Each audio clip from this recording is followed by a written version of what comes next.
বাংলাদেশ জাতীয়তাবাদী কৃষক দলের মুক্তাগাছা থানার কমিটির আহ্বায়ক কমিটি গঠিত হয়েছে। এই আহ্বায়ক কমিটির থানা কমিটির সদস্যরা হলেন মুখলেসুর রহমান আহ্বায়ক, তারিকুল ইসলাম রতন সিনিয়র যুগ্ম আহ্বায়ক, আবু সাইদ সরকার যুগ্ম আহ্বায়ক, সুলতান আহমেদ মাস্টার যুগ্ম আহ্বায়ক, আনোয়ারুল আজিম সেলিম যুগ্ম আহ্বায়ক, হুমায়ুন কবির যুগ্ম আহ্বায়ক, কামাল সরকার যুগ্ম আহ্বায়ক, আরিফ উদ্দিন খান যুগ্ম আহ্বায়ক, আনোয়ার হোসেন যুগ্ম আহ্বায়ক, মোহাম্মদ শামীম হাসান সরকার বাবু সদস্য সচিব, মোহাম্মদ মেহবুল্লাহ কাজল সম্মানিত সদস্য, শামসুল হক সরকার, মাহমুদ আলী আবু সাইদ, শফিকুল ইসলাম শফিক,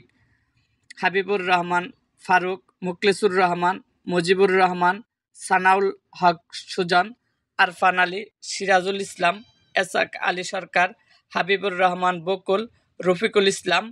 আজিজুল হক বাবুল, শাহাদাত হোসেন নয়ন, আব্দুর রাজ্জাক, মোহাম্মদ গুলাম মুস্তফা, সাদেক হোসেন, শহীদুজ্জামান সোহান, এরা সবাই সম্মানিত সদস্য। এরকম আরও ভিডিও পেতে এবং রাজনৈতিক অঙ্গনের নানা ঘটনা ও ইতিহাস জানতে আমাদের মুক্তাগাছার ইতিহাস মিডিয়া ইউটিউব চ্যানেলটি সাবস্ক্রাইব করুন এবং পাশে থাকা বেল আইকনটি বাজিয়ে দিন।